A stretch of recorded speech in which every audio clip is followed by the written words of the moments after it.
Today we will be talking about multiculturalism, the challenges and the possibilities and the opportunities of working in multicultural environment. So what are the objectives of this presentation? We'll explore the impact of culture on individuals, groups and organizations.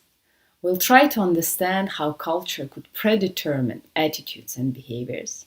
We'll try to better appreciate the values of cultural diversity and anticipate the difference in behaviors and communication by creating cultural profiles. And finally, we'll try to explore the possibilities for creating and designing cultural sensitivity training for entrepreneurs, a very useful managerial tool that could help people to work capably in multicultural environments. So let us first think and talk about culture. What is culture?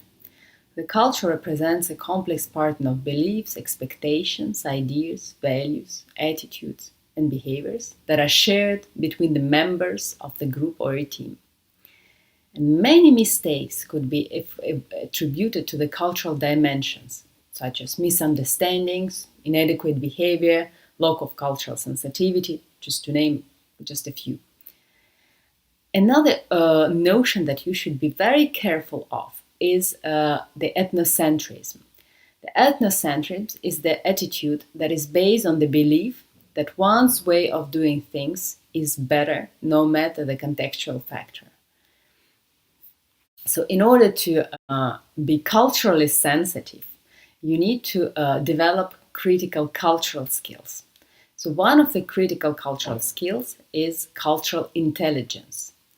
Cultural intelligence is a measure of how well a person can adapt and manage effectively in cultural diverse settings. Linked to this notion is the notion of cultural sensitivity, or in other words, the cultural empathy. Like the classical definition of empathy in global terms, the cultural empathy is the awareness of and the honest caring about another individual culture. So if you are capable of honestly care about someone else's culture, you can say that you are culturally sensitive, or you have this sense of cultural empathy. The research distinguish culture on different and position culture on different levels. So firstly, we can talk about societal culture. So what is societal culture? Is the shared values, understandings, assumptions, goals that are learned from earlier generations, that are imposed by present members of the society, and that could be possibly and probably passed on the succeeding generations. Another level that could be considered is organizational culture. So organizational culture represents the expectations, norms, goals held in common by members of the same organizations. It is very important to consider both levels of cultural environment, because in order to understand the behaviors, you need to consider probably some behaviors on both levels. So something could be determined by societal culture or national culture of people, and some behaviors could be imposed or engraved in organizational culture. I like very much the example that was given by Helen Deresky in her book about self-reference criterion. Once upon a time, there was a great flood, and involved in this flood were two creatures, a monkey and a fish. The monkey, being agile and experienced, was lucky enough to scramble up a tree and escape the raging water. As he looked down from her safe perch, he saw the poor fish struggling against the swift current. With the very best of intentions, he reached down and lifted the fish from the water. The result was inevitable. So this example gives us the understanding that applying your proper interpretation framework to the others, and specifically those who are culturally different from yourself, could be at least inefficient and potentially quite dangerous. So what can we do to be culturally sensitive, to become culturally sensitive? Well, first of all, you need to understand your proper culture. Without understanding your own culture, there could not be understanding of others' cultures. Then you need to explore diverse cultural variables and consider their effects on the multicultural environment. You can also consider developing a cultural profile for each country or region. But in this approach, you need to be aware of the contingency factors. So what are contingency factors? These are situational factors that could make that some behaviors, reactions could vary according to the context. And you also need to be sensitive to subcultures. Indeed, while we're speaking about global cultures or national cultures, we can also consider and take care of subcultures that could prove to be quite strong in different contexts. And finally, you need to avoid stereotyping. So, what are cultural value dimensions? Cultural dimension is a set of values and beliefs that are shared by a group of people. And these dimensions could provide the important keys for understanding behaviors and reactions of individuals and even groups of individuals. The most renowned research, probably, that is quoted in every book of multicultural management is Hofstede studies. Geert Hofstede, indeed, he defined different dimensions, cultural dimensions, and that thus laid the foundation for further research on multiculturalism. One of the very important projects that took some ideas from Geert Hofstede and developed further this multiculturalism research was the project GLOBE. So what is GLOBE? GLOBE is the Global Leadership and Organizational Behavior Effectiveness Research Group. It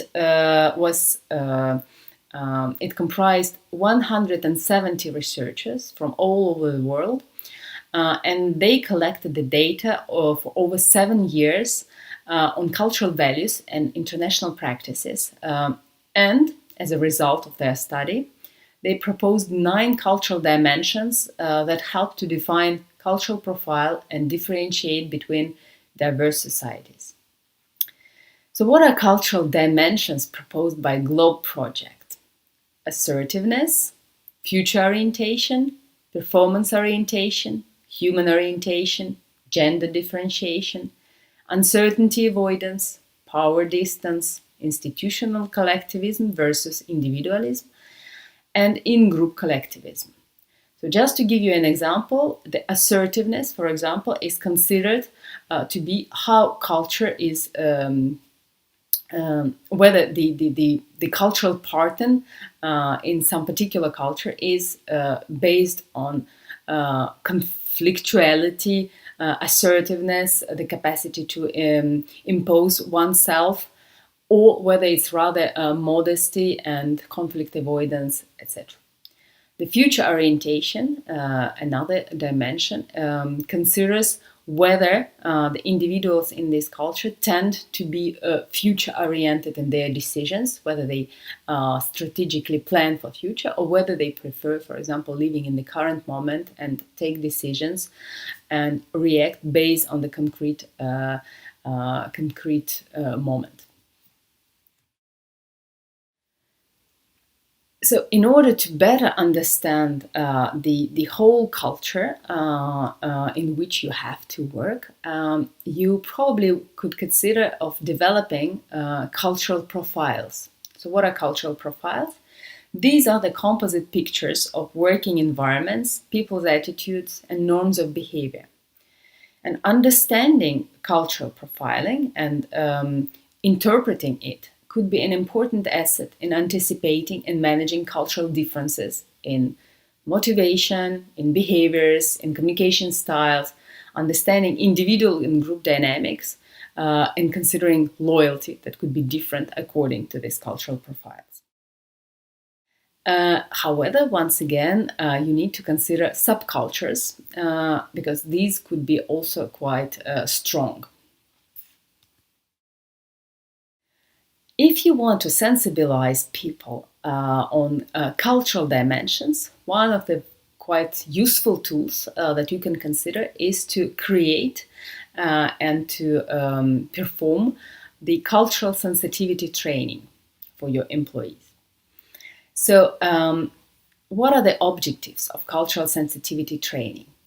First of all, is to become aware that behaviors could vary across cultures, including being different from what they are used to. And you could work and observing this difference quite carefully. You can also consider building a mental map of a new culture. So what is mental map? Is the mapping the different behaviors and ideas that are common for this culture and how these behaviors could be reproduced. And finally, you could wish to make your trainees to practice their behaviors. In order for them to be effective in their multicultural environments. So if you consider creating the training design for employees or for entrepreneurs, you can consider focusing on three major competencies that you can develop through this training. The first thing is the cognitive competency. The cognitive competency is the acquisition of knowledge and facts about culture, including such factors as history, economics, politics, business practices, some sensitive areas to be considered, and family relationships. Second competence is behavioral competency. So this is the ability to adapt to diverse conditions, to capably communicate in the different cultures, to be able to scan and interpret the environment, to show quite advanced skills in human relations, to learn the appropriate etiquette and protocol, etc. And finally, the third competence is performance competency. So what is that? Performance competency is the ability to perform well in the assigned business or organizational tasks in the context of another culture. So what are the management skills needed, negotiation skills, how to deal with customers, how to create your proper network that works well, etc. So if you plan to create the cultural sensitivity training, there could be several topics that you can consider including in your training. So the first one is intercultural business skills, such as negotiation styles in different countries and cultures, how to manage shock management, what to expect and how to deal with the stress of adaptation, which is generally inevitable in any multicultural context. How to adjust your lifestyle to the different environments, so different shopping, transport system, different availability of familiar goods, etc. So host country daily living issues, right? So how to deal with some unfamiliar problems with water or electricity. You can also talk about local customs and etiquette, so what to wear, which kind of different behavior patterns and gestures that are common in this culture for men and women. You can consider as well giving some information about area studies. So what are the political and religious environment and what is the local geography? And propose some language learning strategy. And finally, to finish, once you deliver the training, there are some advices from Robert Pike that I found quite useful, is firstly to create a need, right? To understand why people need this information, to interpret and to show them how they could benefit from it and how they can use it in the practical way. You will need to develop a sense of personal responsibility, so which expectations they have and which outcomes they expect and how and why they are willing to achieve some results after the training.